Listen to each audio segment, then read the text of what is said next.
And we're back here again at the count here in Carlow, Kilkenny. We don't have a first count just yet. They're still checking over some ballots, but I'm delighted to be joined now by former Fine Gael general election candidate Patrick O'Neill.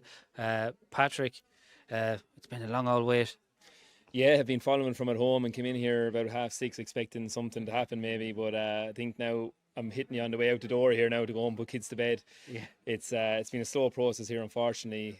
So we're still only working off the tallies, but for sure it's going to be a very interesting 24 hours in Carlow, Kilkenny. The last couple of seats are going to fall. absolutely. And Fine Gael, between the three candidates, they should get a seat, but who's going to get that is the $64,000 question. Yeah, like it's look, fantastic performance by Catherine in Carlow. Definitely maybe over exceeded our expectations. The vote across the constituency is what 24-25% in the tallies, which look is not it's not a bad day. That's kind of our standard vote Yeah. here anyway. But look, our vote is down in Kilkenny again, which is disappointing for two strong candidates there, two hard-working candidates, and it's looking a bit iffy for both of them at the minute, but there's a chance that definitely one of them, if everything falls our way from a transfer perspective, one of the two lads will be fighting for the last seat. Yeah, exactly. And as I said, transfers uh, will be key. And 4 years ago, you were one of these candidates waiting to get the results. Um, what's it like to run in a general election? It's extremely daunting and difficult. I suppose the way it is now, the last election was called on a whim, I suppose, in January, and you're working in a day job and you're literally ringing your boss to drop out and go on the road for 3 or 4 weeks and try and cover half a full city and half the north of the county. Oh, hang on. We have a first count. Just bear with us.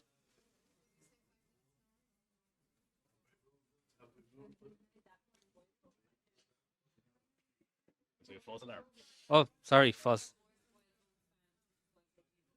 Oh, great. False alarm, folks. Sorry.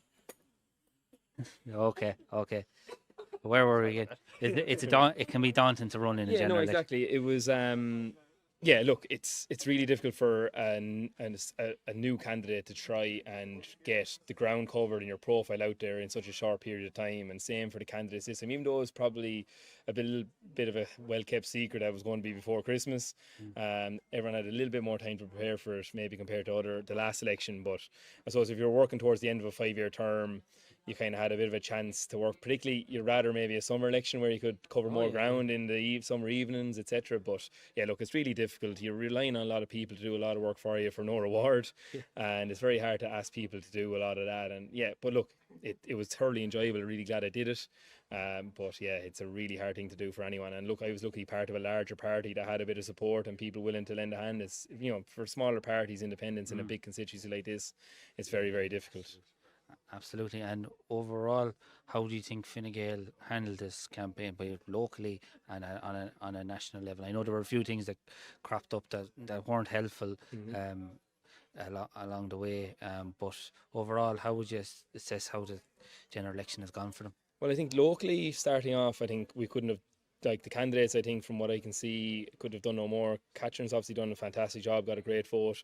I know Michael and David covered fantastic ground and put in a serious campaign and covered every inch of the areas that they were supposed to cover and gave themselves the best possible chance. They could do no more. So I think locally, the candidates and the team around them did all that they could.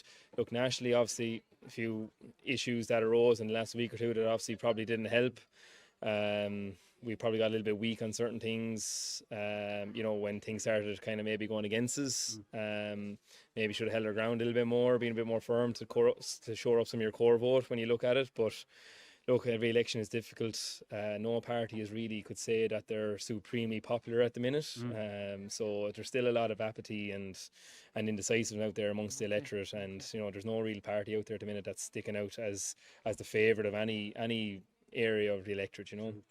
And now I'll pass you over to my colleague, Paidi Manning. So you might have to brace yourself a little bit. I think you're fairly safe. You're a citizen now. You're not a public rep. I can't really do too much to you. Were you out canvassing for this election? I only got out 2 days. 2 days is a lot more than a lot of people can do. So Yeah. No, look, I'd love to be out more. I enjoyed the 2 days I got out, but between work and kids, and my wife is self-employed, so she's not home till maybe 6:30 every evening. It just didn't really work out. There was no point in me coming late to join canvases, etc. By the time I got there. And who are you canvassing for? Sorry. I canvassed 2 days for Dave Fitzgerald, and that was as much as I was able to do just around Bennett's Bridge. And literally, You're a bridge man, like, there's no. and I probably only got about 20 houses done because we were talking to so many locals. It was, unfortunately, probably didn't cover as much ground as we should have been doing. I'm sure it was an effective. Like, you spend time on a door, people want that. I would say that the doors that I covered, there was a positive response. I felt from my own campaign 4 years ago, there wasn't as much anger there. Whether that was maybe just latent anger, people were still kind of just, we're just angry and we're just annoyed and we're just not going to say it now. But the last time people were more vocal on the doors, they were kind of giving it to you a bit more. They were definitely they were a lot angrier to your face the last time in 2020 for sure. And so it was probably a different time after Christmas, January blues, etc. Everyone was probably a little bit more off colour as well. These things kind of come into elections. But felt that everyone was kind of, to be honest, I thought Fine Gael and Fianna Fáil might be a little more ahead in the canvassing I was doing, compared to the polls where they are. I thought there might have been another 3 or 4% in it for between the two of them. But look, it hasn't turned out that way, and Sinn Féin have made a bit of a comeback in the last week to two, whatever has happened. So yeah. And in fairness to you, like, we haven't always been in the same camp, but you always give it straight. Varadkar was, in my opinion, not an effective leader. He was a very effective minister. He was a very, I don't feel like he was the same persona when he got the top job. Compare that to Harris then. What do you reckon? Yeah, look, Leo at the time I thought was the right man for the. Fine Gael were probably high 20s, 30% at the time, and I thought Varadkar was the right man at the time to maybe kind of shore up maybe the non-traditional Fine Gael vote. And I think it kind of didn't materialise that way, and he probably alienated some of our core vote over the years, and that wasn't maybe a good thing. And look, Harris, I think, has definitely gave the core vote a bit of a bounce, and I think that core vote has come out. But I still think we're struggling to connect the housing. We're there a long time now. The housing, I don't think whatever leader is there is going to struggle to get that kind of floating vote back when there's so many people struggling to find a home. In particular, I think housing is a big thing that Fine Gael are going to fall down on. I think no matter who the leader is, I think it's going to struggle to. All we really can focus on at the minute is trying to get that core vote back to where we want it to be and build from there. And I think Simon Harris, I'll still give him a great chance of being able to do that. I think I know he had a bit of a wobble in the last week or two, but I think he was well liked on the doors that I canvassed. I think people would like to see him as Taoiseach, and I think they like to see him as a leader of Fine Gael.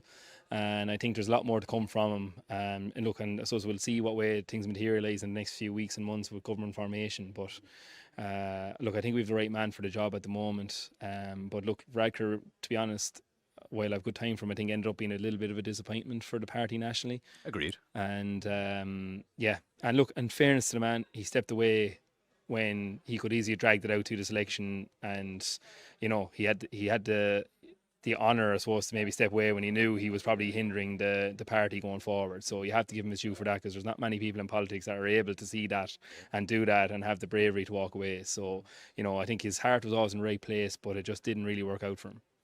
Any comeback in the future for you? Look, we obviously never say never, but it's for now it's definitely not on the agenda. Just too busy. Life is too busy. I'm in that stage of life where it's just small kids and work is important and busy, and look, we'll see how things are in 10-15 years and still have a bit of life in the legs at that stage, hopefully. I'll be fucking dead by then, do you think? Well, if I'm hanging around with you much longer, I might be. Oh, me. I'll be longer. But look, I've always loved kind of working in the community and trying to help people as much as I can, and I felt the last 2 years in particular I wasn't really doing the job very well, and it was the right thing to step aside. And look, we'll see what happens in the future, but it's always in me, the bug is there, and whatever, when politics is all about opportunity, and if the right opportunity arises, I'd always consider it. Well, you're an honourable, decent guy. Fair play. And I wish you all the best in the future. I'm glad everything's working out for you. Thanks, Paidi. Fair play. Thanks. And if I didn't think that, I wouldn't say it. Well, Pat, thanks a million for taking the time to talk to us here on the Irish Political Roundup. And we've always welcomed and enjoyed your comments on a wide range of issues, particularly farming, where you're a very, very strong advocate for beef farmers in this country. So we wish you the very best of luck. Thanks, Paul. And hope you have a good evening. I will. We might see it. Home to bed.